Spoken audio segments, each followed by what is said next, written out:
When the waitress was suddenly accused of stealing and thrown out into the snow, a billionaire listening outside made a decision that would change her life. On a cold, rainy night in Chicago, a young waitress quietly whispered one sentence to help a homeless man outside a small diner. She thought no one heard her. But sitting just 2 tables away was a billionaire who suddenly stopped speaking in the middle of $1 million meeting. That simple whisper awakened a memory he had carried for years, and before the night was over, it would change the waitress's life, his future, and the lives of thousands of strangers across the city. Rain tapped softly against the wide diner windows on Chicago's South Side, turning the neon lights outside into long, trembling reflections across the wet pavement.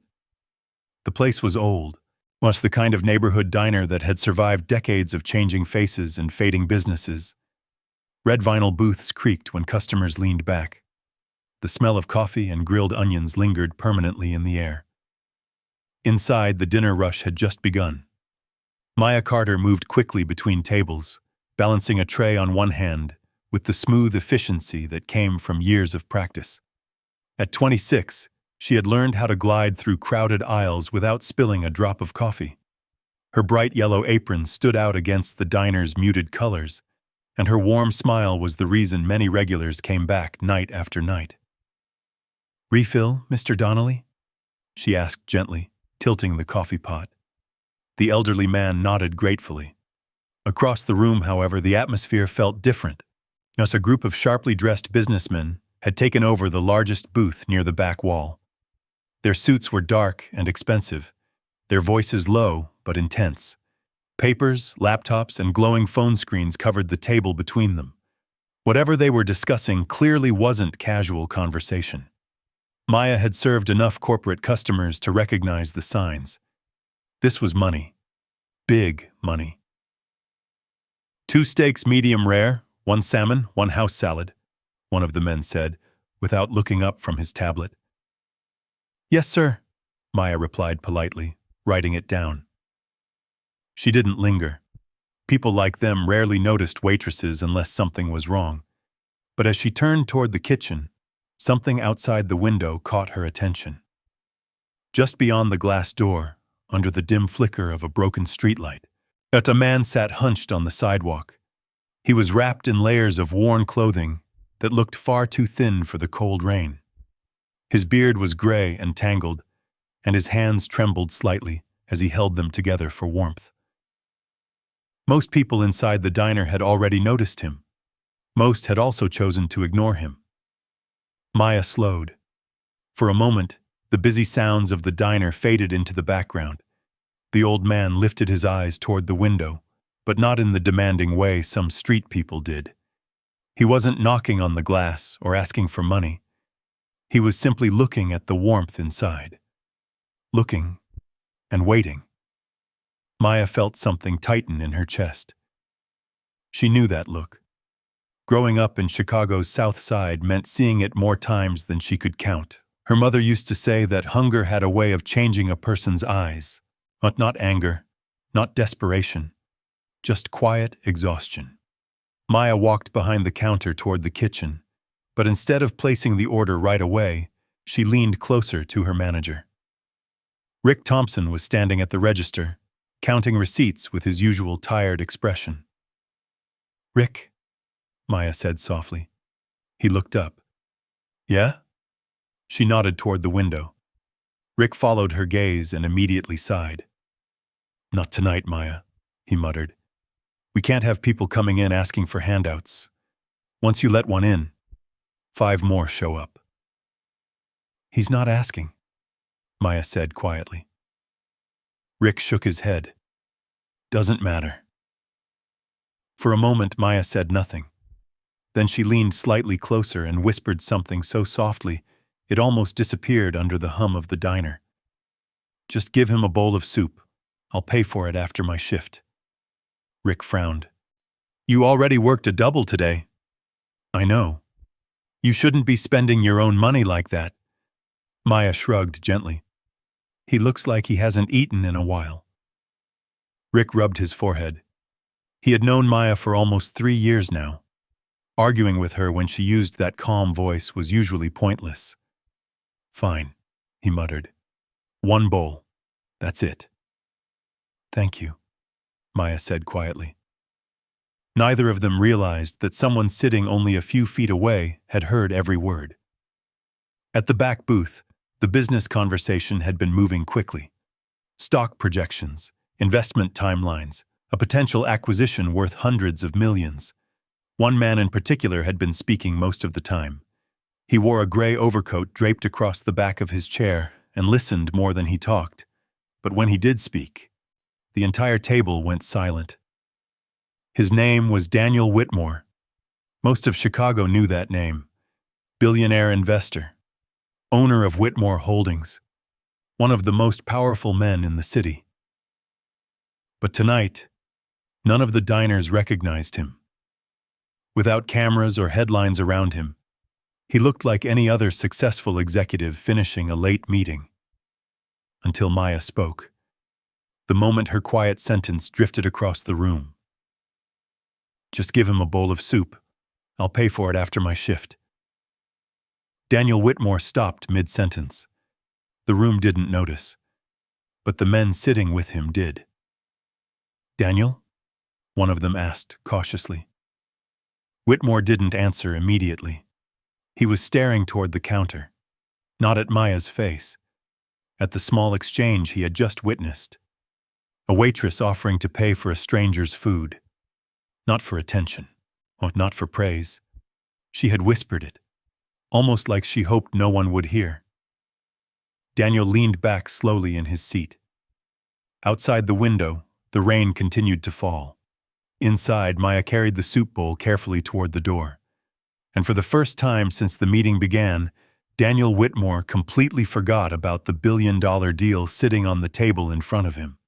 Because something about that single sentence had stopped him cold. Something familiar. Something he hadn't heard in a very long time. Across the table, one of the executives cleared his throat. "Mr. Whitmore, should we continue?" Daniel didn't answer right away. His eyes were still fixed on the waitress opening the door for the shivering old man outside. And quietly, almost to himself, he murmured, "That sentence." He paused. "Oh, why does it sound so familiar?" Daniel Whitmore didn't realize he had spoken out loud until the men across the table shifted uneasily in their seats. "What did you say?" one of them asked.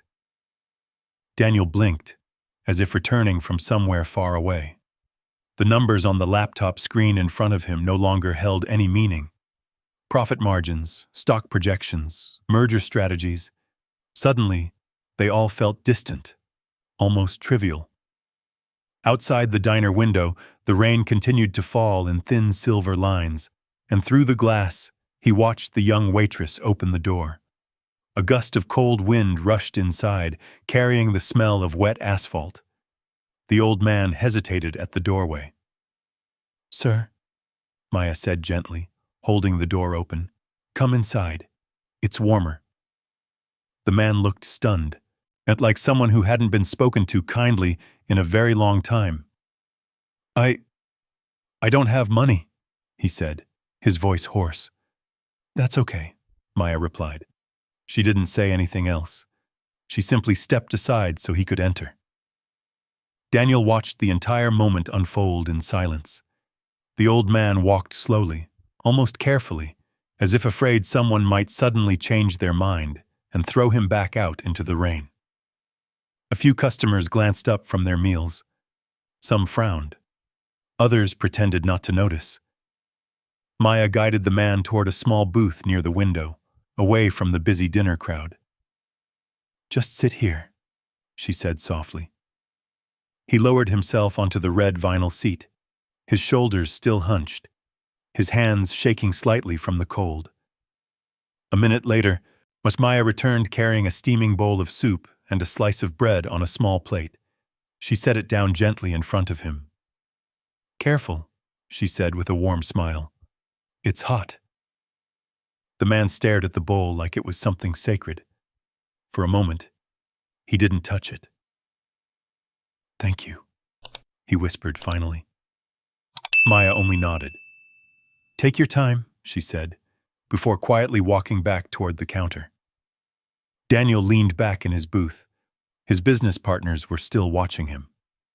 Daniel, one of them said carefully, we were discussing the acquisition terms. Give me a minute, Daniel replied. His voice was calm, but his eyes hadn't moved from the scene near the window. Across the diner, the old man slowly lifted the spoon. Steam curled into the air as he took the first bite. At the way he closed his eyes for a moment, told Daniel everything he needed to know. That soup meant more than just food. It meant dignity. It meant someone had seen him. And suddenly, a memory stirred in the back of Daniel's mind. Not from a boardroom, not from a business deal, from decades ago. A small diner. A much younger Daniel sitting at a cracked booth with his mother. He could almost smell the same coffee and grilled onions. Back then, his mother had worked double shifts to keep food on the table. One winter night, he remembered a man outside the window. A man who looked very much like the one sitting there now. Daniel's mother had quietly told the cook the exact same thing Maya had just said. Just give him something warm. I'll cover it after my shift. Daniel blinked. The realization hit him slowly. That sentence. It wasn't just familiar. It was identical. Across the diner, Maya returned to the business table carrying their food orders. Steak, medium rare, salmon, and the house salad, she said politely, placing the plates down. One of the executives barely glanced at her, but Daniel looked directly at her for the first time. Up close, she looked younger than he expected. Her hair was pulled back neatly, and despite the long shift written across her tired eyes, she still carried herself with quiet patience. Miss, Daniel said. Maya paused. Yes, sir? Daniel gestured lightly toward the window. The man out there, does he come here often? Maya glanced over her shoulder. No, she said. First time I've seen him. And you paid for his meal? Her expression shifted slightly, surprised. How did you… Then she realized. He must have overheard. Maya smiled awkwardly. It's just soup, she said. Not a big deal. Daniel studied her for a moment. The sincerity in her voice caught him off guard. Most people, when they did something kind, made sure everyone noticed, but she looked almost embarrassed by the attention. Kindness is always a big deal, Daniel said quietly. Before Maya could respond, Rick the manager called her name from the counter. Maya, order up. Coming? She replied. She nodded politely to Daniel. Enjoy your meal, sir. Then she disappeared back into the busy rhythm of the diner. The businessmen at the table resumed talking, but Daniel only half listened. His attention drifted again to the booth by the window. The old man was eating slowly now, carefully, as if stretching every bite. But something about the scene felt strangely personal. One of Daniel's associates leaned forward. Daniel, the investors are expecting an answer tonight. Daniel looked down at the paperwork again. Millions of dollars. Complex negotiations. Decisions that would shape entire companies. But strangely, his thoughts were still on the waitress and the bowl of soup. He closed the laptop. We'll continue this meeting tomorrow, he said calmly. The table went silent.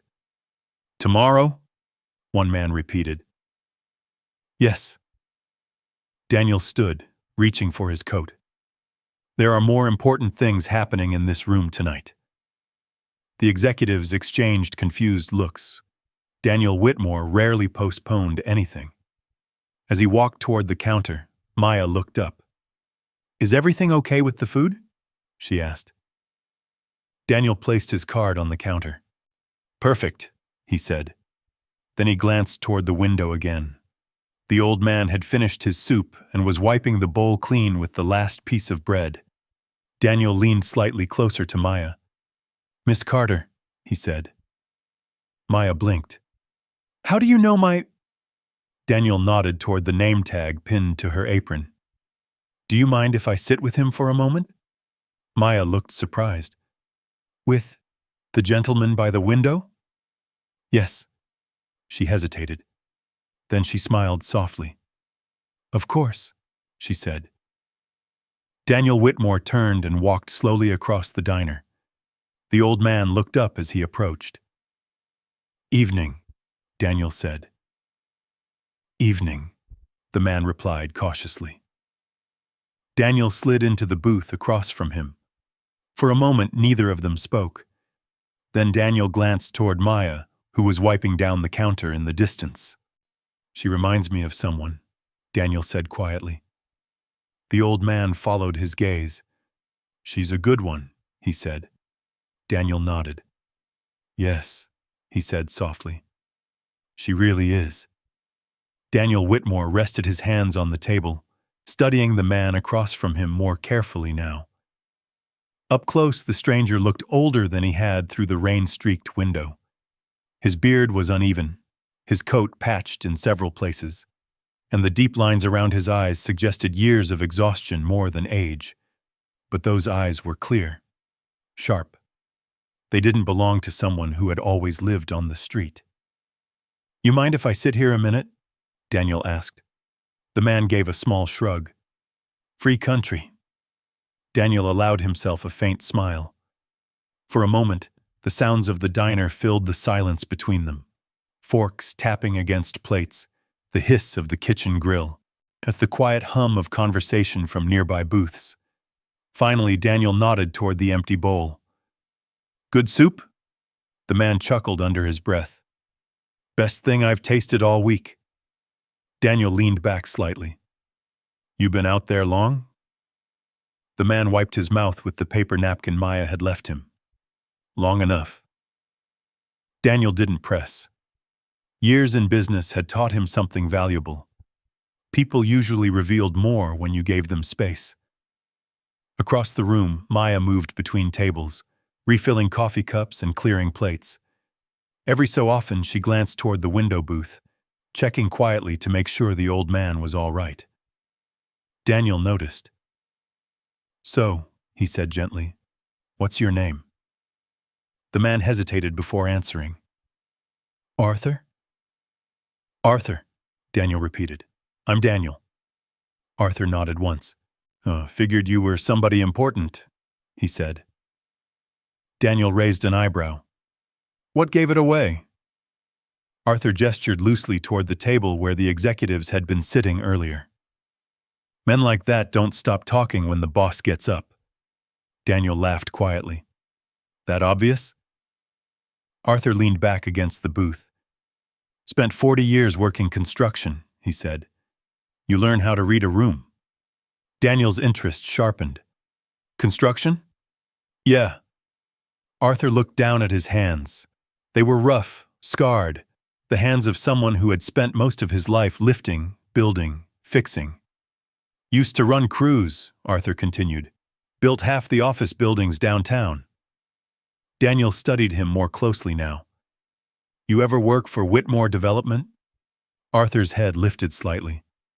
Couple times, he said. Daniel's expression remained calm. That's my company. Arthur blinked once. Well, he muttered. Small world. For a moment, neither man spoke.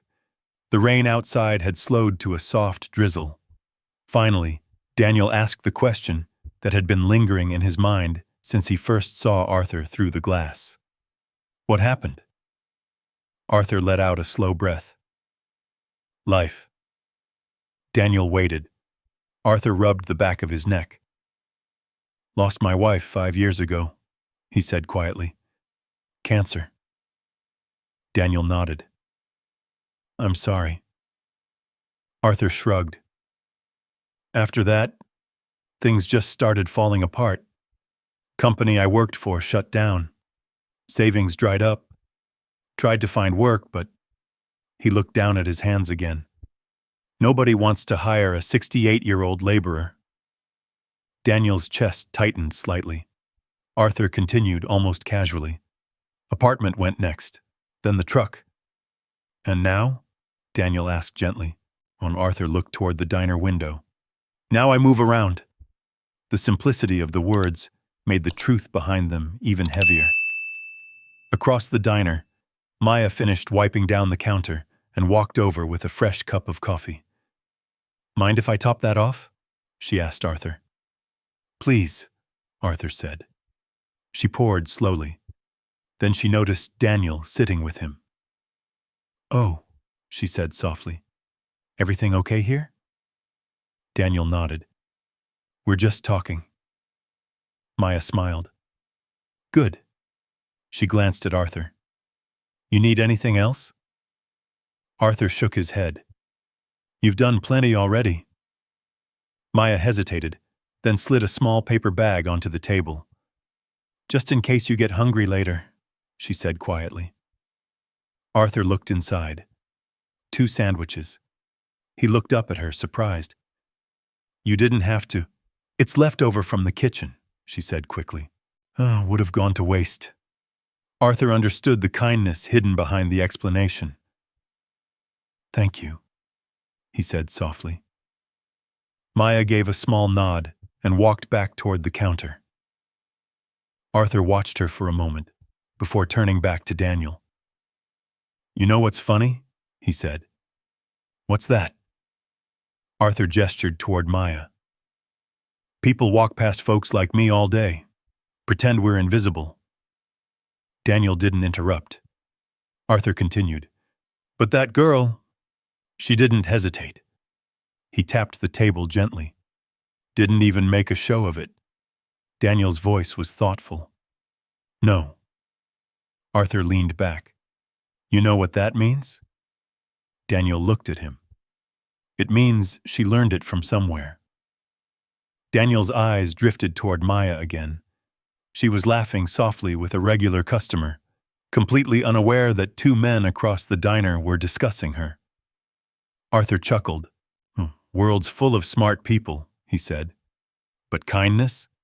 He shook his head. "That's rare." Daniel remained silent for a long moment. Then he reached into his coat pocket and pulled out a business card.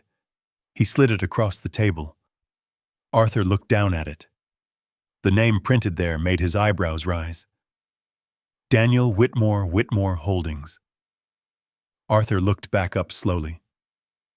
"Well," he said. "That explains the suit." Daniel smiled faintly. "I have a question for you, Arthur." Arthur waited. Daniel leaned forward slightly. "If someone offered you a job tomorrow, would you take it?" Arthur blinked. "A job?" "Yes." Arthur stared at him carefully. "You serious?" Daniel's voice was steady. "I always am." Arthur leaned back again, studying the man across from him. "You don't even know me." Daniel nodded. I know enough." Arthur's eyes drifted toward Maya again, then back to Daniel. Finally, he said quietly, "Yeah, I'd take it." Daniel Whitmore nodded once. "Good," he said. "Because tomorrow morning," he paused, "I might have one for you." Arthur stared at Daniel for a long moment, trying to decide if the man was serious or simply being polite. People in expensive coats didn't usually offer jobs to men who slept behind grocery stores. But Daniel's expression didn't change. No pity, no hesitation, just quiet certainty. Arthur leaned forward slightly. "What kind of job?" Daniel considered the question carefully. "Something simple," he said. "Maintenance work. A building I own not far from here. It needs someone who knows how to fix things." Arthur rubbed his chin slowly. "You mean janitor?" Daniel smiled faintly. "If that's what you want to call it." Arthur looked down at his hands again. For the first time in years, an unfamiliar thought crossed his mind. Work. Routine. A place to go in the morning. "You sure you want someone like me?" Arthur asked quietly. Daniel nodded once. "I prefer people who know how to build things." Arthur exhaled. "Well, if you're serious, I'll show up." Daniel slid a folded piece of paper toward him with an address written on it.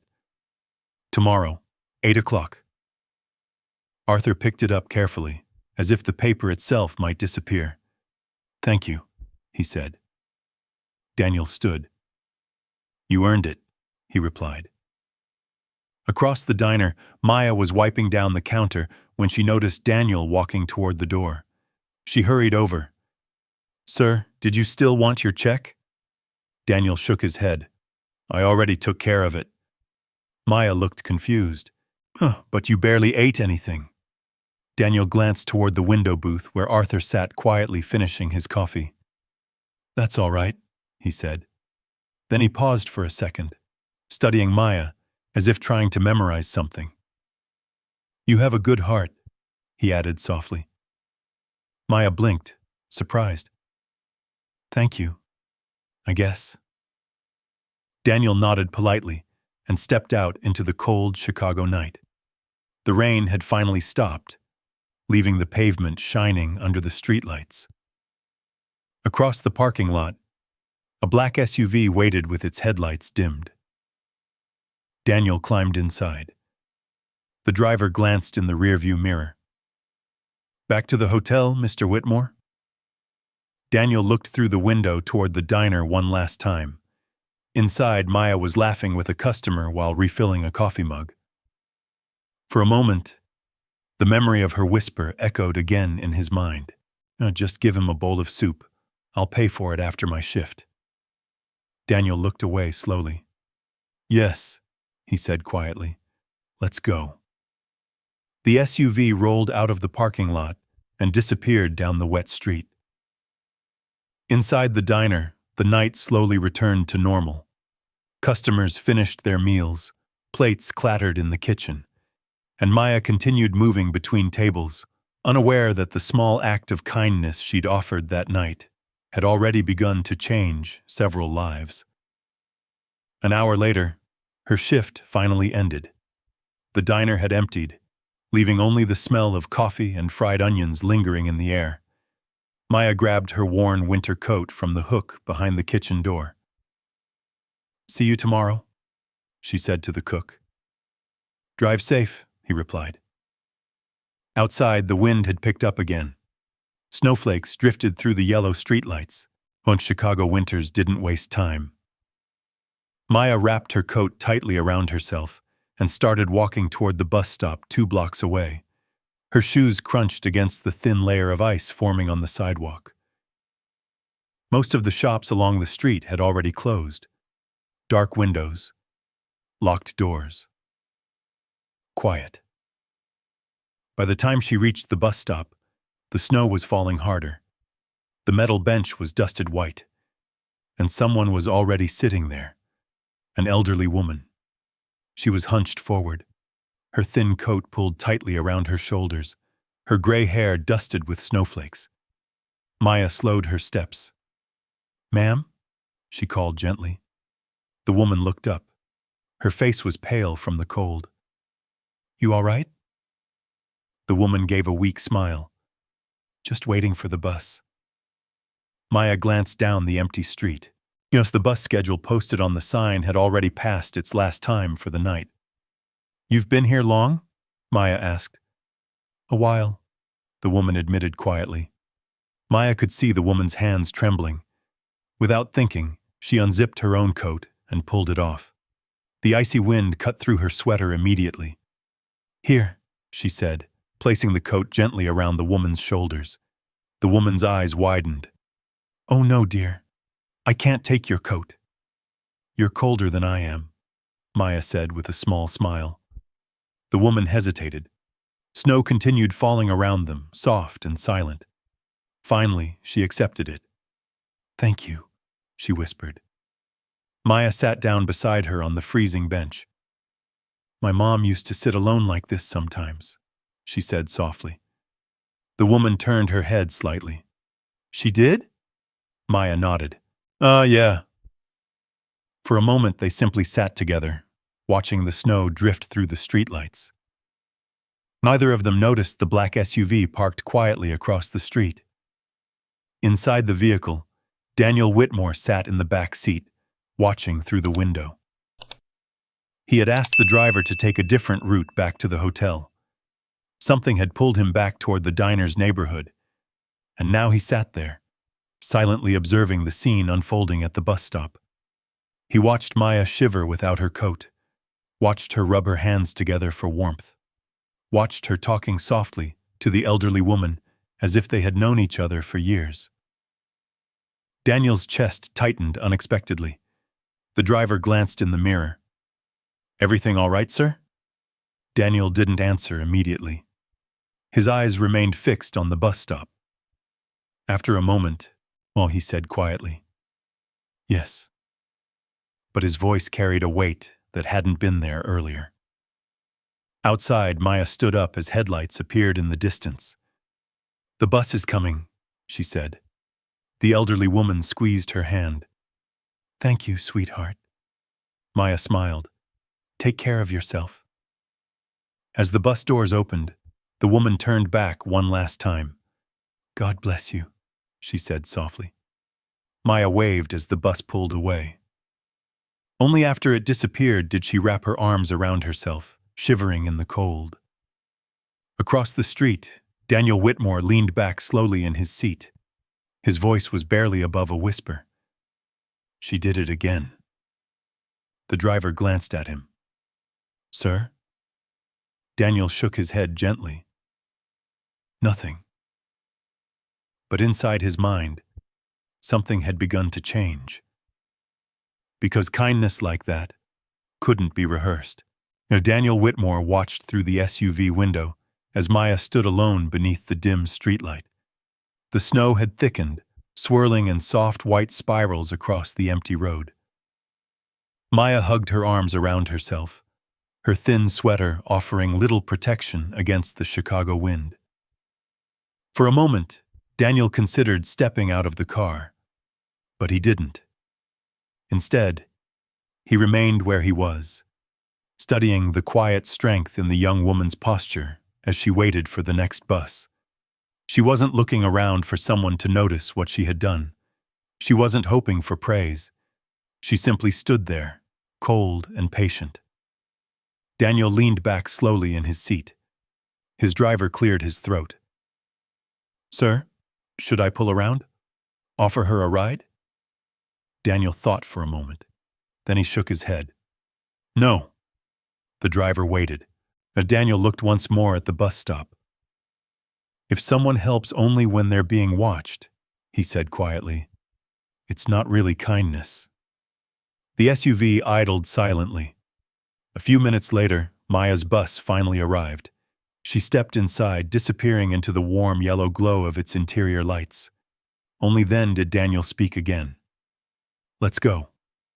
The SUV pulled away from the curb, leaving the quiet street behind. But Daniel's mind remained at the bus stop.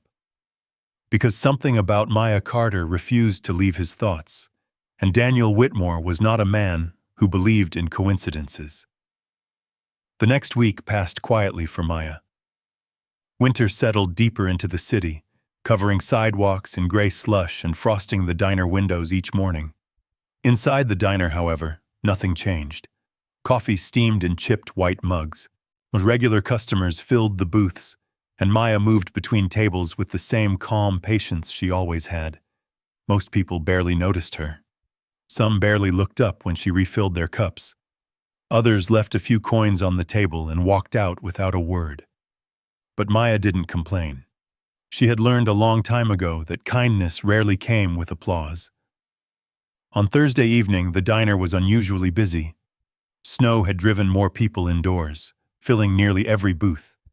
Maya hurried between tables carrying plates of eggs, toast, and steaming bowls of soup. At one table near the window sat 3 businessmen in heavy wool coats, their voices loud enough to echo through the room. At another table, a young couple argued quietly over their phones. Behind the counter, the diner manager, Rick Dalton, watched the room with a permanent frown. Rick was a tall man, with thinning hair, and a voice that carried across the entire restaurant. He believed efficiency mattered more than anything else. And in his opinion, Maya spent far too much time talking to customers. Maya, he barked suddenly. She turned. Yes, Rick? Table 6 still waiting for their check. I'm bringing it now. Rick muttered something under his breath and walked back toward the kitchen. Maya grabbed the receipt and hurried across the diner. Just as she placed the check on the table, a sharp voice cut through the room. Excuse me. Maya turned. A well-dressed woman in a dark coat stood beside one of the booths near the entrance. Her expression was tight with irritation. Yes, ma'am? Maya asked politely. This tip jar was fuller earlier, the woman said, pointing at the small glass container on the counter. But Maya blinked. I'm sorry? The woman folded her arms. I left a $20 bill in that jar 30 minutes ago. Maya glanced at the jar. There were only a few crumpled bills inside. And now it's gone. The diner grew quieter. Rick appeared from the kitchen doorway. What's the problem? The woman pointed directly at Maya. The money's missing. Rick's eyes narrowed. Maya, he said slowly, did you touch the jar? Maya shook her head immediately. No, I haven't been near it. The woman scoffed. Well, somebody took it. Rick stepped forward, his voice hard. Everyone knows staff isn't allowed to take tips from the jar. I didn't, Maya said quietly. Rick's expression hardened. Then where did the money go? Several customers had begun watching the scene unfold. Maya could feel their eyes on her. I don't know, she said, as Rick crossed his arms. You're the one working the counter tonight. That doesn't mean Rick cut her off. Look, Maya, I've had complaints before about you giving food away. That's not stealing, she replied softly. The woman beside the booth raised her voice. Well, my $20 disappeared. Rick didn't hesitate. That's enough. He pointed toward the back door. Turn in your apron. Maya stared at him, stunned. Rick, I didn't take anything. We can't afford employees we can't trust. The words landed like a heavy weight in the room. For a moment, Maya looked around the diner. No one spoke. No one defended her. Even the cook stood frozen behind the kitchen window. Maya slowly untied her apron. The fabric felt heavier than usual in her hands. I've worked here 3 years, she said quietly. Rick didn't respond, and he simply held out his hand. Maya placed the apron in it. Then she walked toward the door. Outside, the cold air hit her face like ice. The diner lights glowed behind her through the window. Inside, life quickly returned to normal. Coffee poured, plates clattered, conversations resumed. Maya stood in the parking lot for a moment, the snow falling softly around her. Her breath trembled in the freezing air. She wiped at her eyes, though she wasn't sure whether the moisture came from the wind or something else. I just wanted to do one good thing today, she whispered to herself. The words drifted quietly into the snowy night. But she wasn't alone. Across the street, parked beneath a dark streetlight, a familiar black SUV sat motionless. Inside, Daniel Whitmore had heard every word. He leaned forward slowly, with his eyes fixed on the diner entrance where Maya now stood alone in the snow. The driver glanced back. Sir?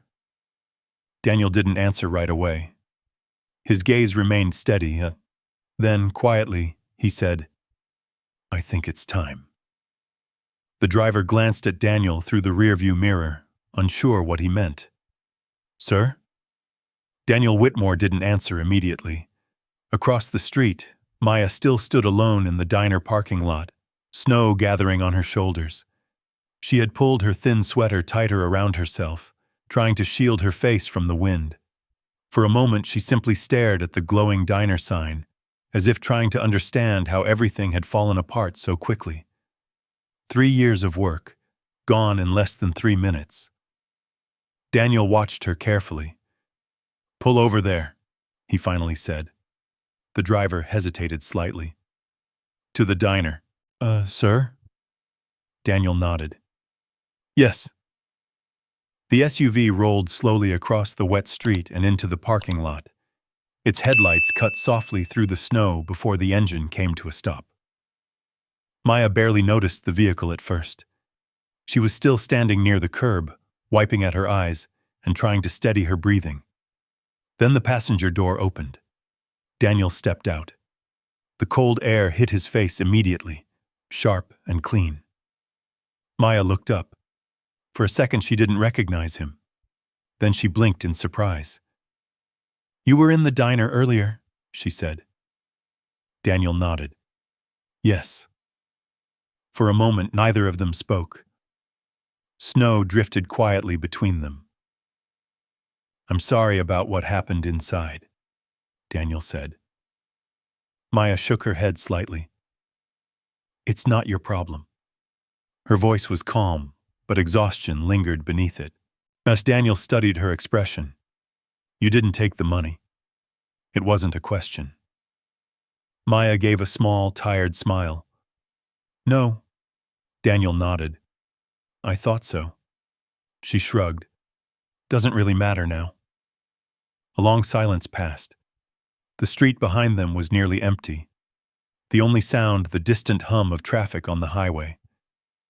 Daniel finally spoke again. "What are you going to do?" Maya looked down at the snow gathering around her shoes. "I'll find something," she said quietly. Daniel tilted his head. "Tonight?" Maya let out a soft breath. "I'll figure it out."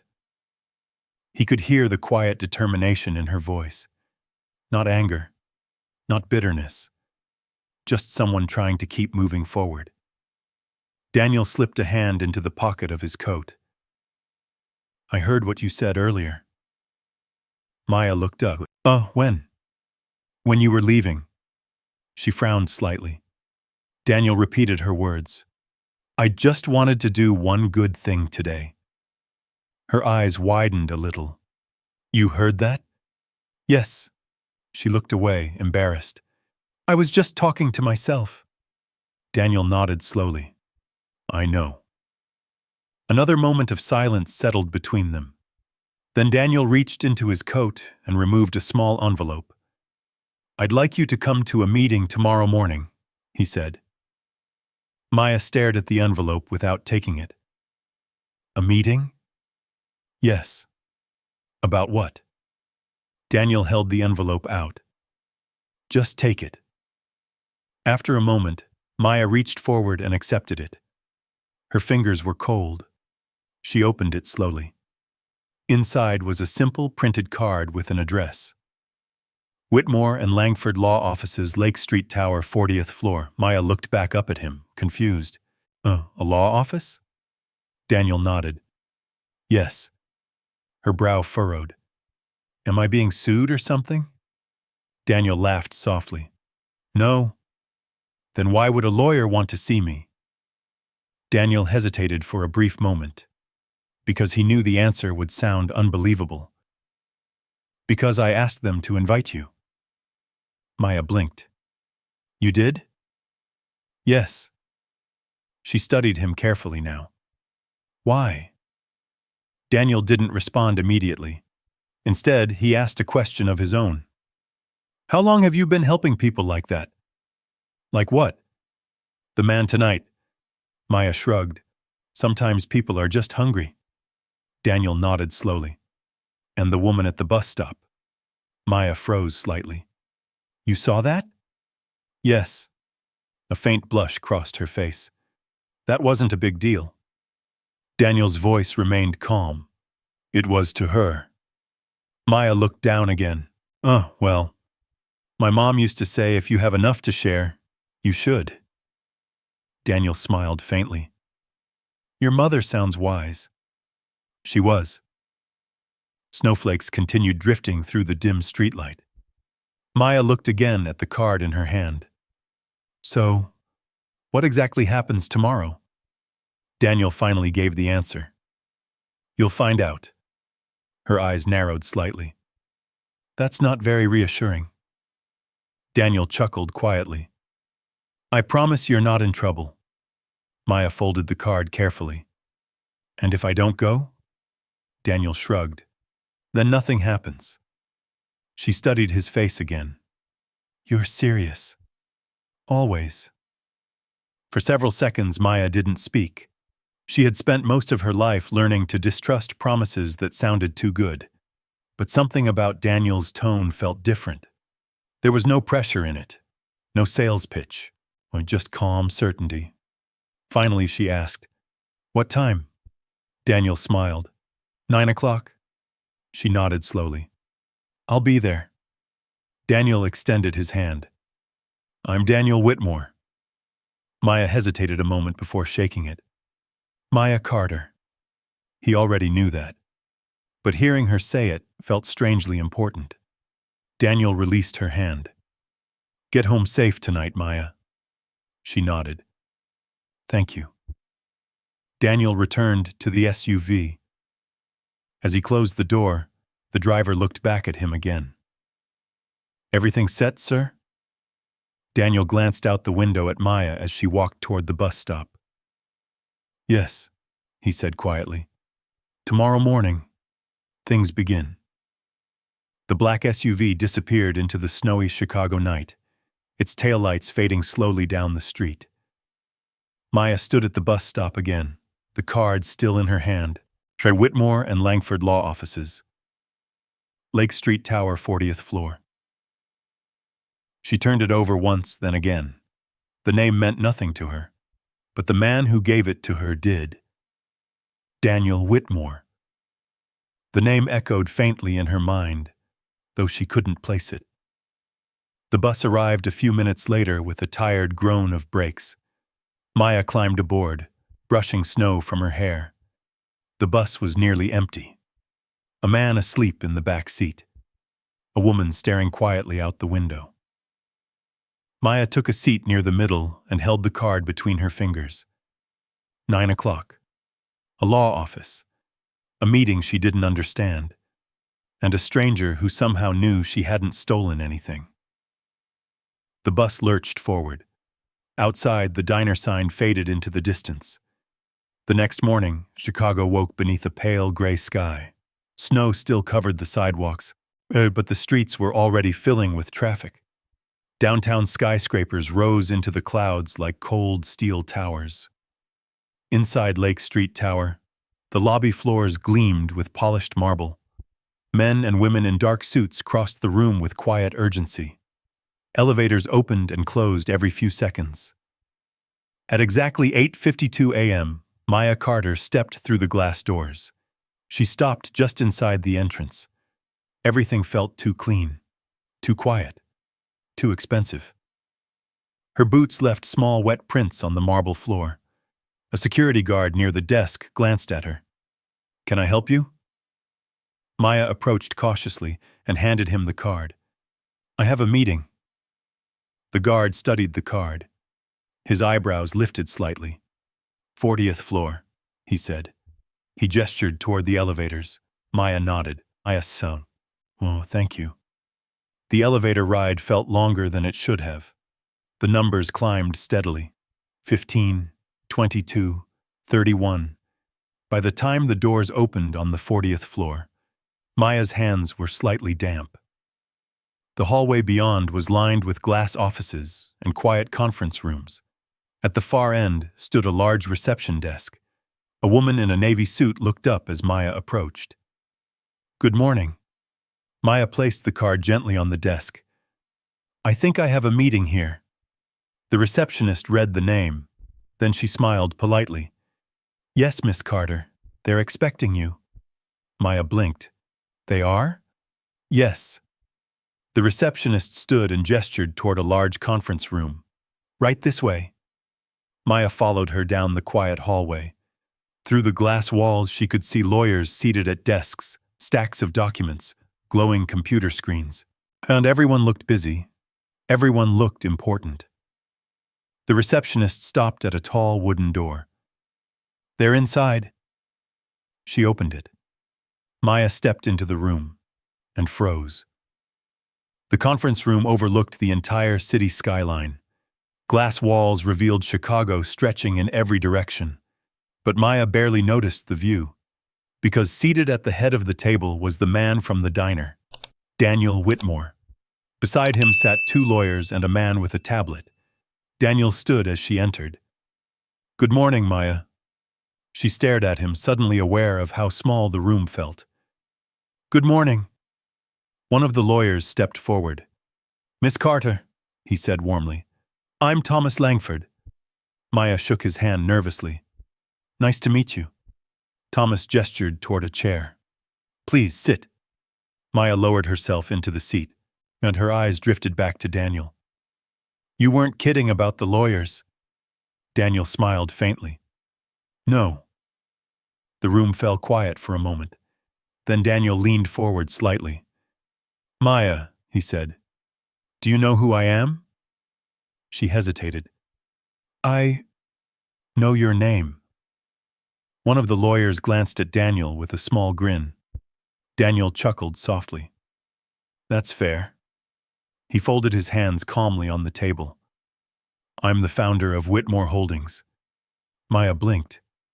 The name hit her all at once. Whitmore. She had seen it on buildings, construction cranes, news headlines. Her eyes widened. "You're that Whitmore?" Daniel nodded. "Yes." For several seconds, Maya simply stared at him. "Why would someone like you care about a waitress?" she asked quietly. Daniel didn't answer immediately. Instead, he leaned back in his chair. "So because," he said slowly, "I've been watching you." Maya's eyes narrowed slightly. "Watching me?" Daniel nodded.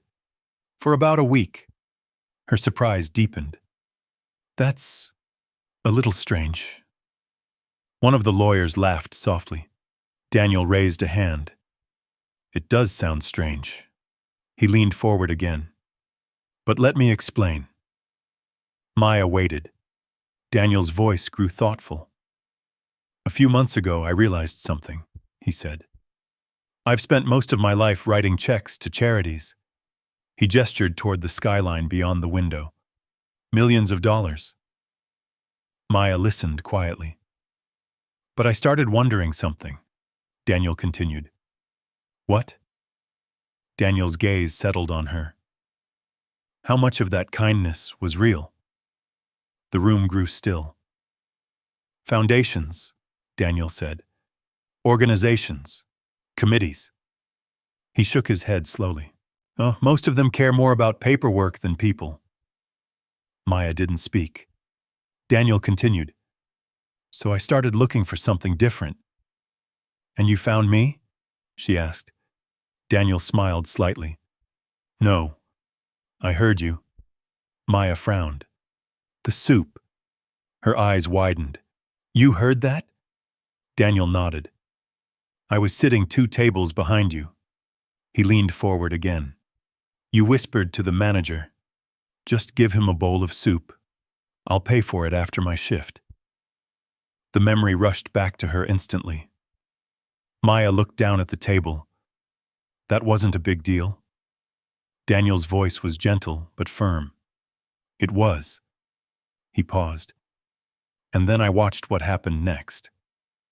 Maya looked up slowly. Daniel continued. "I saw you help that man. I saw you give food away behind the kitchen." He glanced toward the lawyers briefly. "No, I also asked around." Maya blinked again. "You asked around?" Daniel nodded. "The cook, the regular customers, even a few people who sleep behind the grocery store." The room fell silent. Daniel's eyes softened slightly. "They all said the same thing." Maya swallowed. "What?" Daniel answered quietly. "She helps everyone." Maya felt a warmth rise in her chest, mixed with disbelief. "You went through all that just to check if I was nice?" Daniel leaned back again. "Yes." The room remained still for a long moment. Finally, Maya asked the question that had been building since she walked into the room. "So why am I here?" The room fell quiet again. Outside the glass walls, the winter sky stretched over Chicago in pale gray layers, the city moving far below them like a distant machine. Yes, Daniel Whitmore studied Maya for a moment before answering. Then he leaned forward slowly. Because the diner you worked at last night, he paused, is now mine. Maya blinked. For a second, she thought she had misheard him. I'm sorry, she said carefully. What? Daniel nodded toward one of the lawyers beside him. Thomas Langford slid a thin folder across the table. Inside were several printed documents. Whitmore Holdings completed the purchase early this morning, Thomas said calmly. Maya stared at the papers. You bought the diner? Daniel nodded. At 6:15 a.m. Her mind struggled to catch up. Why? Daniel rested his hands on the table. Because of what happened to you. Maya shook her head slightly. You didn't have to buy a whole restaurant for that. Daniel gave a small smile. Oh, no. But I did. He paused, then added quietly. And there was something else. Thomas opened the folder again and revealed another document. During the purchase, he explained, we reviewed the diner's financial records. Maya listened, unsure where this was going. Thomas continued. We discovered several irregularities in employee tip reports. Daniel looked at Maya. Rick Dalton. Maya's eyes widened. The manager? Daniel nodded. He's been taking a percentage of the tip jar for months. The room fell silent. Maya felt her stomach drop. So, the money didn't disappear? No, Daniel said calmly. It didn't. Thomas closed the folder. Rick Dalton has already been terminated. Maya leaned back in her chair slowly. The anger she expected to feel didn't arrive. Instead, there was only quiet disbelief. All that over $20, she murmured. Daniel shook his head. No. Over trust. Maya looked down at the table. You didn't have to fix it. Daniel studied her expression carefully. You didn't have to help that man either. The room softened again. For a moment, Maya didn't respond. Then she said quietly, I wasn't helping him for a reward. I know, Daniel replied. That was the entire point. Daniel leaned back in his chair again. The lawyers remained silent, watching the exchange. Maya, Daniel said, his tone calm but serious. I didn't invite you here just to tell you that you were right. She looked up. Then why? Daniel reached into his briefcase. He removed a thin contract and placed it on the table in front of her. The paper slid softly across the polished surface. Maya looked down at it, and her name was printed clearly at the top. Maya Carter. Beneath it, the title read, Executive Director, The Quiet Kindness Project. Her brow furrowed. What is this? Daniel folded his hands together. It's something I've been planning for a while. He stood and walked toward the glass wall overlooking the city. Chicago has over 5,000 people sleeping on the streets every night, he said quietly. Maya turned in her chair to face him. Thousands more who can't afford food. He gestured toward the skyline. I've donated money for years. Then he looked back at her. But money isn't enough. The room remained silent. Daniel continued. I want to build something different. Maya glanced again at the contract. A charity? Daniel nodded. A community project. He returned to the table. The diner will be renovated. Maya blinked. Renovated? Yes.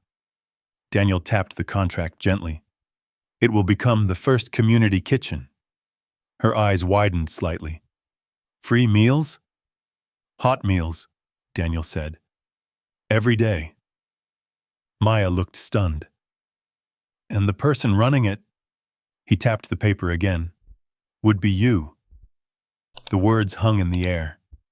Maya stared at him, unsure whether to laugh or panic. You want a waitress to run a charity? Daniel's voice remained steady. I want the person who already acts like one. The lawyers exchanged small smiles. Maya looked back at the contract. Her eyes moved slowly across the page. Then she froze. What? Daniel asked. She looked up. The salary. Daniel nodded. Yes. Her voice nearly disappeared. That's 5 times what I was making. Daniel leaned back slightly. You'll also receive training, staff support, and legal advisors. Maya sat very still. The room seemed to spin slightly around her. Just yesterday, she had been fired in front of strangers. And now... You're serious, she said quietly. Very. Maya closed the folder slowly. Daniel watched her carefully. He had expected excitement, maybe tears. But Maya didn't react the way most people would. Instead, she sat silently for several seconds. Then she asked something that surprised everyone in the room. If we start this... Daniel nodded. Yes? Maya looked at him. Can we start with the bus stop? The lawyers exchanged confused glances. Daniel tilted his head. The bus stop? Maya nodded. There's an elderly woman who sits there most nights. She hesitated slightly. And I think a lot of people pass through that area. Daniel stared at her. Of all the questions she could have asked, she didn't ask about the salary. She didn't ask about the title. She asked about the bus stop. A slow smile appeared on Daniel Whitmore's face, because in that moment, he knew something with absolute certainty. He had chosen the right person. Daniel extended his hand across the table. Welcome to the project, Maya. For a moment, she simply stared at his hand. Then she reached forward and shook it. And somewhere far below them, in the busy winter streets of Chicago, a quiet change had already begun. For a moment after the handshake, the room remained silent. Outside the glass walls, traffic crawled along the icy streets, and the gray winter light reflected off the frozen rooftops of Chicago. Maya slowly pulled her hand back. The contract still lay on the table in front of her, its pages filled with words that looked far too important to belong to someone like her. Executive Director, The Quiet Kindness Project. Her name printed clearly at the top. Maya Carter. She stared at it again, as if it might suddenly vanish. Daniel Whitmore watched her quietly. Most people reacted to life-changing news with excitement or disbelief. Maya's reaction was different. She looked thoughtful, careful, almost cautious. You're really serious about this, she said softly. Daniel nodded. Yes. And you want me to run it? I do. Maya glanced down at the contract again. I've never run anything before, she admitted. Daniel smiled slightly. You ran half that diner without realizing it. One of the lawyers chuckled quietly, but Maya looked confused. Daniel leaned forward. The cook told me something last night, he said. What? He said when things got busy, everyone watched you. Maya frowned. Why? Because you were the one who kept the place calm. She thought about that for a moment. The dinner rush, the noise, the chaos. Maybe he wasn't wrong. Still, the idea of running an entire project felt overwhelming. I don't know the first thing about charities, she said. Daniel gestured toward the lawyers beside him. That's why they exist. Thomas Langford nodded politely. Our job is to handle the legal side. Another man at the table lifted a tablet. And I'll help with operations. Maya blinked. So you already planned all of this? Daniel shrugged. I had the idea. He paused. But I didn't have the person. The room softened again. Maya leaned back slowly in her chair. The view of Chicago stretched endlessly beyond the glass walls.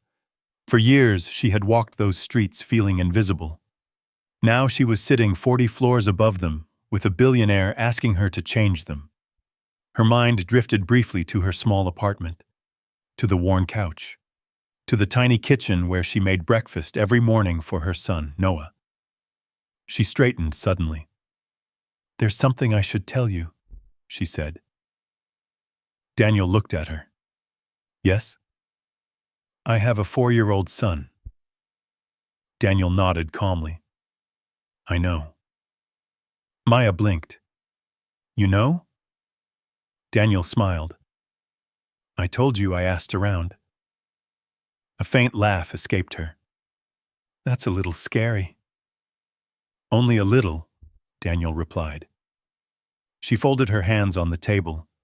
"I just don't want you thinking I can work every hour of the day." Daniel shook his head. "I wouldn't want that." "Why not?" "Because this project is about family." Maya tilted her head. "What do you mean?" Daniel stood and walked slowly to the window again.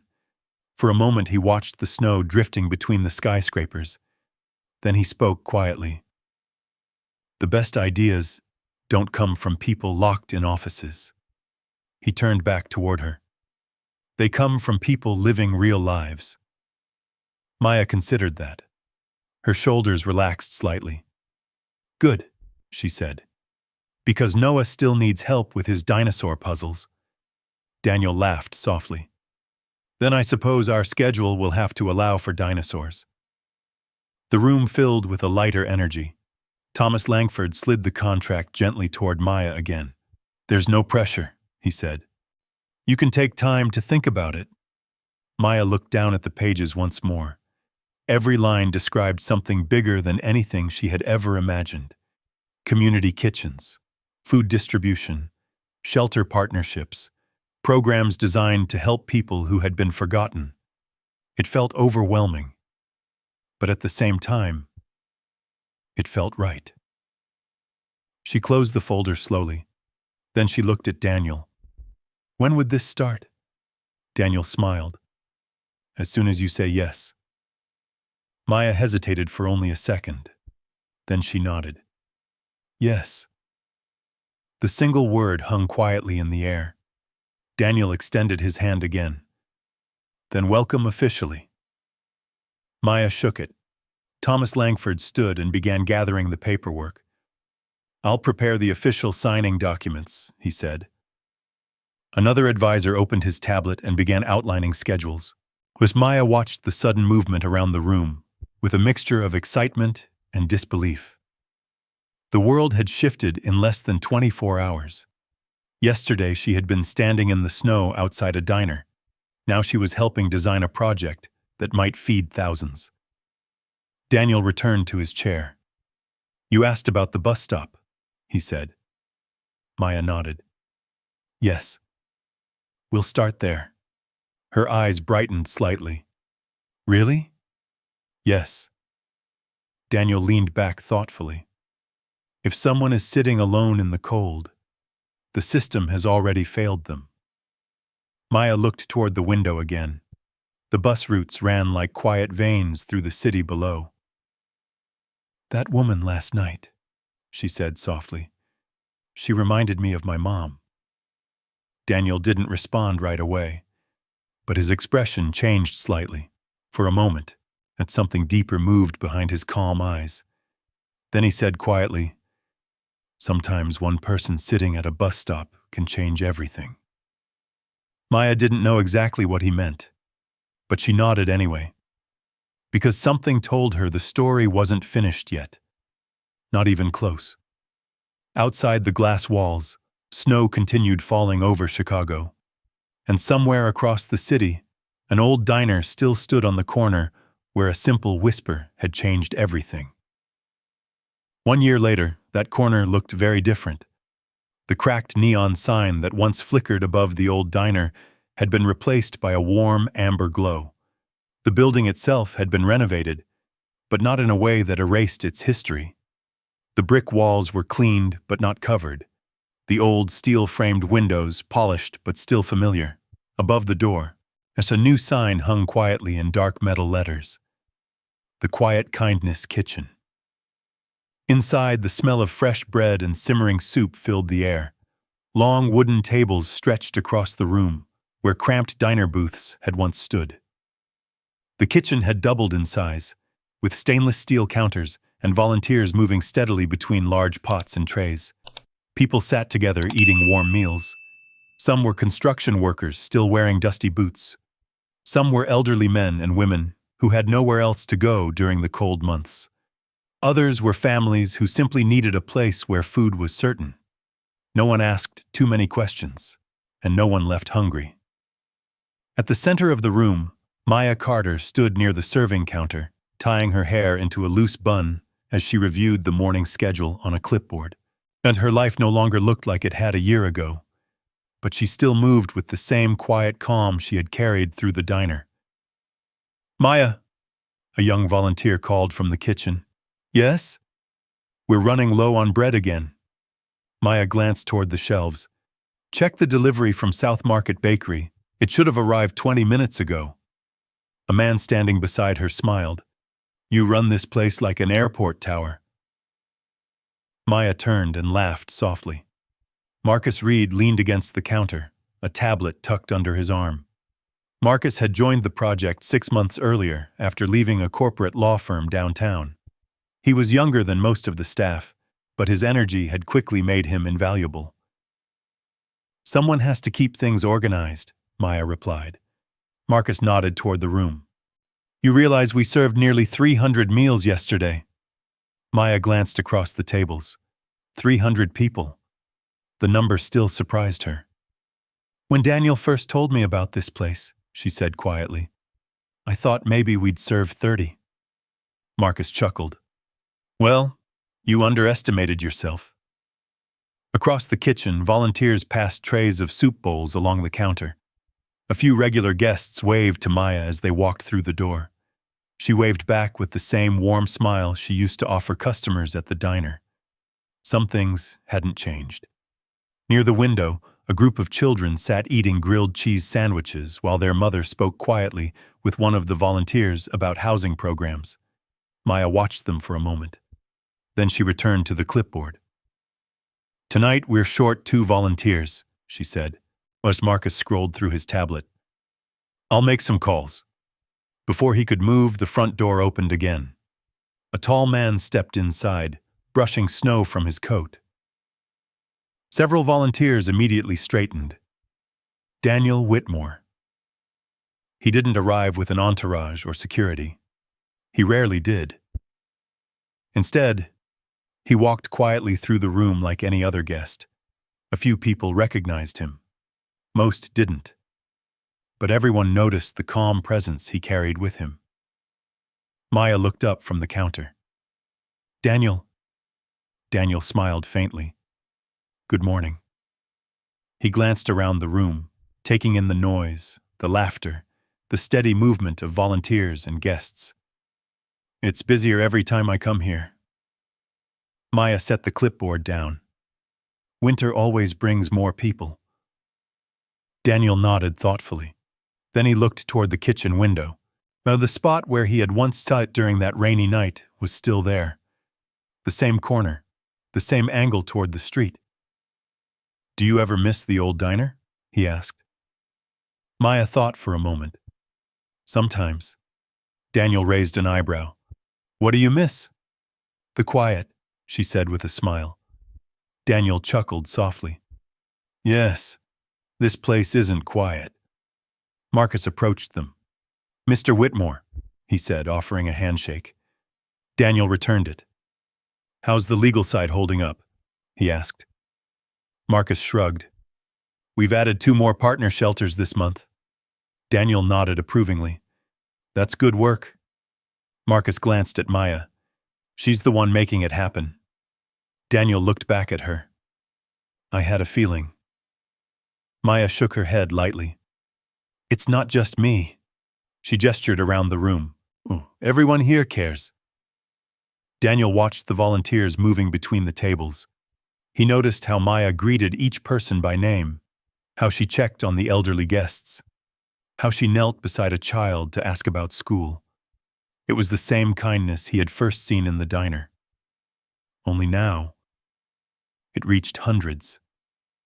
Daniel walked slowly toward the old corner booth that had been preserved near the window. He sat down. From there, he could see the entire room. The warm lights, the steam rising from the kitchen, the quiet rhythm of people helping people. Maya joined him a moment later. "You still sit in the same place," she said. Daniel nodded. "It reminds me." "Of what?" He looked toward the window where snow drifted softly outside. "Of the sentence that started all of this." Maya smiled faintly. "Oh, just give him a bowl of soup." Daniel nodded. "I'll pay for it after my shift." They both sat quietly for a moment. Then Daniel glanced toward the entrance again. "You know," he said thoughtfully, "this project is starting to attract attention." Maya looked curious. "What kind of attention?" "News outlets," Daniel replied. "Other cities." Marcus walked over again with his tablet. "You're right about that," he said. He turned the screen toward them. An article headline filled the display. "Chicago's Quiet Kindness Kitchen feeds thousands," and it started with one waitress. Maya stared at the screen, slightly embarrassed. "I don't like being in headlines." Daniel smiled. "Good." "Why?" "Because it means the story is about something bigger than you." Maya leaned back slightly. She watched a volunteer hand a warm meal to an elderly man near the door.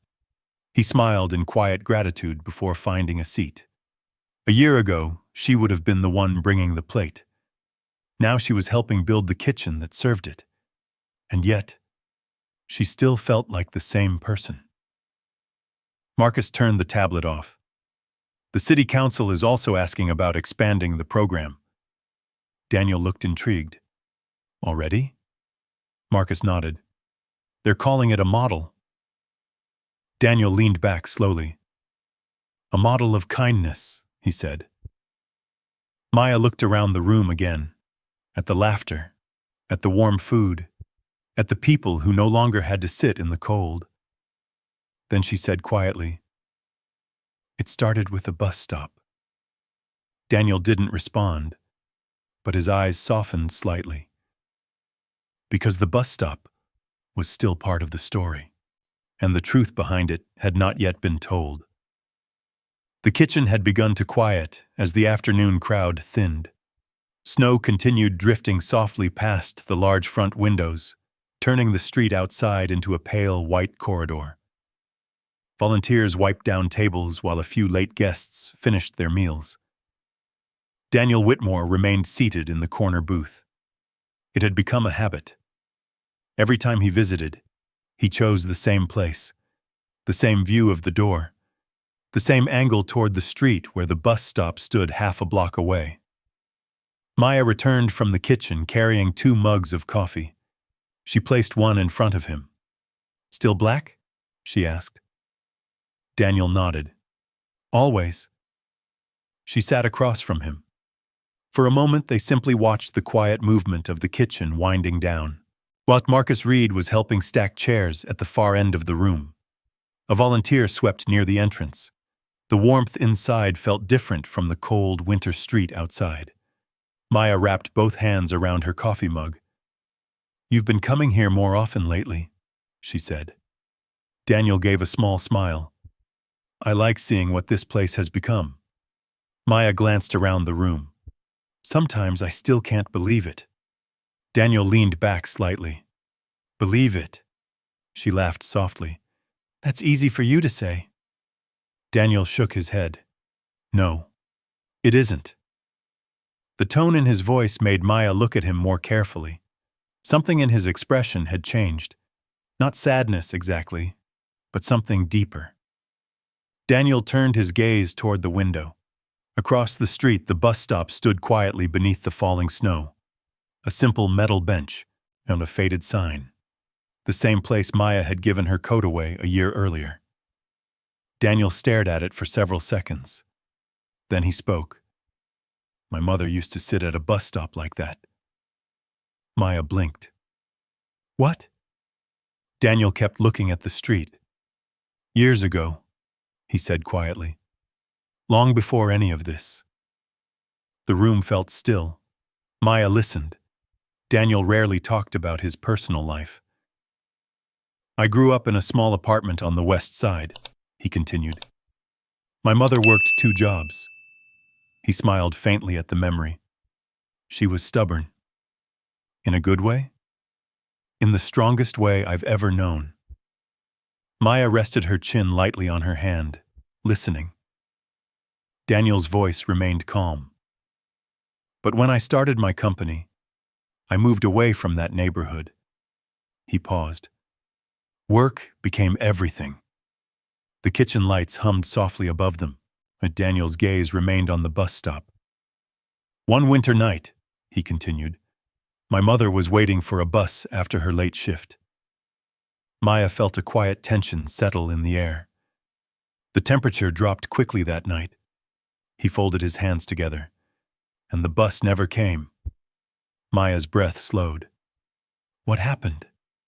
Daniel's voice was steady, but something beneath it had grown fragile. She stayed there too long.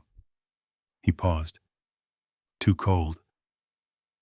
Maya's heart tightened. No one helped her? Daniel shook his head slowly.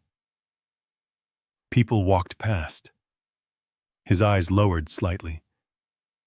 She was found the next morning. The words fell gently, but their weight filled the room. Maya didn't speak. Daniel finally turned away from the window and looked at her. For years, he said quietly. Oh, I believed money could fix everything. Maya's voice softened.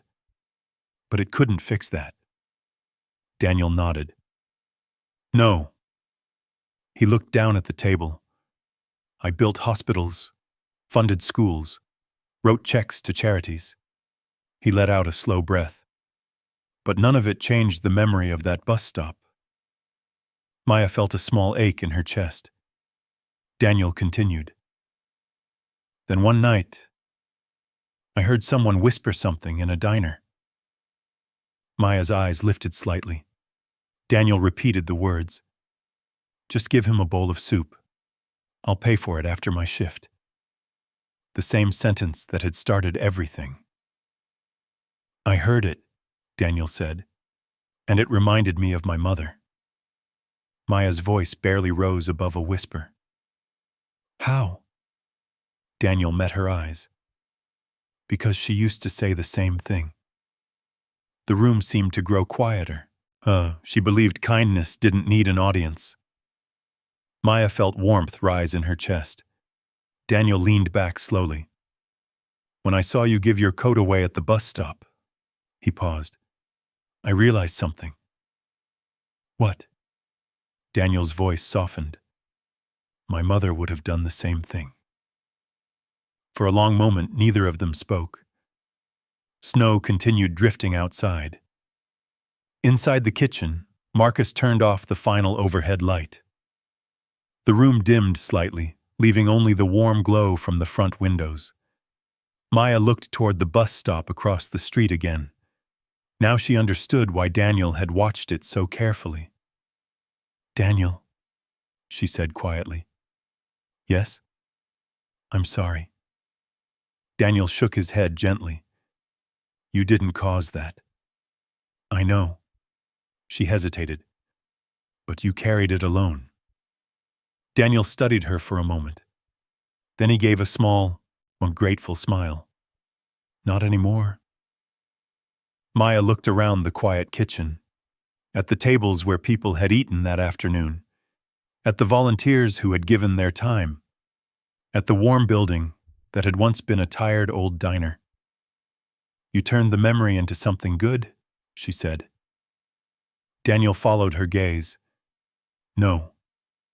He nodded toward her. Yeah, you did. Maya shook her head. We did. Daniel leaned back in the booth again. For the first time in many years, the memory of that cold bus stop didn't feel quite as heavy, because now someone was finally there. Snow continued to fall outside the Quiet Kindness kitchen, settling softly along the sidewalk and the metal bench at the bus stop across the street. Inside, the warmth of the kitchen lingered long after the last meal had been served. But 3 years had passed since the night Maya Carter whispered a sentence that changed everything. 3 years since a quiet act of kindness had been overheard by a man who had spent most of his life believing the world had forgotten how to care. And 3 years since a tired old diner had become something far greater. The Quiet Kindness kitchen now filled the entire corner building. The original dining room had been expanded into a bright community space, with wide wooden tables, shelves of donated groceries, and bulletin boards covered in handwritten notes, offering jobs, housing leads, and volunteer opportunities. What had started as one kitchen now supported several smaller programs across the city. Mobile meal trucks traveled through neighborhoods that had once been overlooked. Local shelters partnered with the kitchen for winter supplies. And every morning before sunrise, volunteers gathered to prepare hundreds of meals. But the heart of the project remained the same. No one asked too many questions, and no one left hungry. On a crisp winter morning, the kitchen doors opened early as volunteers arrived carrying boxes of bread, vegetables, and cartons of eggs. Inside, Maya moved through the room with a clipboard in one hand and a pencil tucked behind her ear. She still wore simple clothes, still moved with the same calm energy she had when she was a waitress. But now people across Chicago knew her name. "Maya," a volunteer called from the pantry. "Yes?" "We're expecting a delivery truck from the South Warehouse." "Tell them to use the alley entrance," Maya replied. Marcus will meet them there." She walked across the room, checking on the breakfast stations where volunteers were already pouring coffee and slicing fruit. Near the center table sat a small boy building a tower out of sugar packets. 4-year-old Noah Carter had grown a little taller. His sneakers dangled off the chair as he concentrated on balancing another packet on top of the tower. "Mama," he said without looking up. "Yes, sweetheart?" "Marcus said if this falls over, it's not his fault." Maya smiled. "That sounds like Marcus." Across the room, Marcus Reed lifted his hands defensively. "I said no such thing," he laughed. The room filled with quiet morning laughter. Noah turned his attention back to the tower. Just then the front door opened. A cold winter air slipped inside as a familiar tall figure stepped through the doorway. Daniel Whitmore brushed snow from his coat. Noah spotted him instantly. "Grandpa Whitmore!" The boy jumped from his chair and ran across the room. Daniel bent down just in time to catch him in a warm hug. "Well," Daniel said with a smile, "that's a proper welcome." Noah grinned. "You're late." Daniel raised an eyebrow. "Am I?" "Yes," Noah replied seriously. "You missed pancake testing." Daniel looked toward Maya. "Pancake testing?" Maya laughed softly. "It's a very serious responsibility." Daniel set Noah down and walked over to the main counter. He looked around the busy kitchen. Volunteers moved between stations. Guests were already arriving for breakfast. Outside the window, the city slowly woke beneath the winter sky. This place grows every time I see it," Daniel said quietly. Maya handed him a mug of coffee. "It grows because people care." Daniel studied the room carefully. 3 years earlier, he had walked into a small diner and overheard a sentence. Now he stood inside a kitchen that had helped thousands of people find food, warmth, and sometimes a second chance. Marcus approached with a tablet. "We have the numbers from last month," he said. Daniel glanced at the screen. Nearly 12,000 meals served, 4 new community partnerships, 2 additional kitchens opening later that year. Daniel shook his head slightly. "That's extraordinary." Maya leaned against the counter. "It's just the beginning." A knock at the front door interrupted them. A woman stepped inside carrying a microphone and a small camera crew. Marcus glanced at Maya. That must be the reporter. Maya sighed lightly. I forgot about that interview. The reporter approached politely. Miss Carter? Maya nodded. That's me. Thank you for agreeing to speak with us, the reporter said. We're doing a story on community programs that are changing the city. Maya looked around the room, people eating, volunteers serving coffee, Noah chasing a sugar packet tower that had finally collapsed. She nodded. All right. The reporter switched on the microphone. 3 years ago, she said, this was just a small diner. Maya smiled faintly.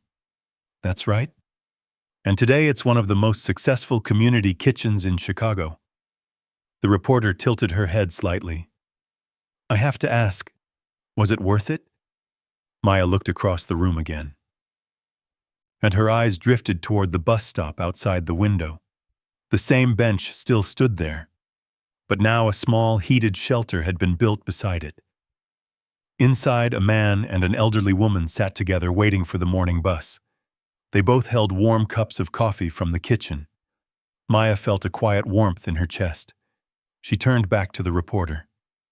Yes, she said softly. It was worth it. The reporter lowered the microphone slightly. Why? Maya looked around the kitchen one last time. At the volunteers. At Noah. At Daniel, watching quietly from the corner booth.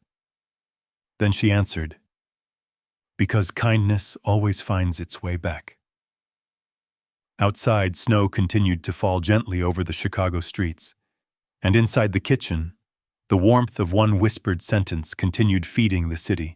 When sometimes the biggest change in the world begins with the smallest act of kindness, one quiet sentence, one warm bowl of soup, one person who decides to care, and you never know who might be listening.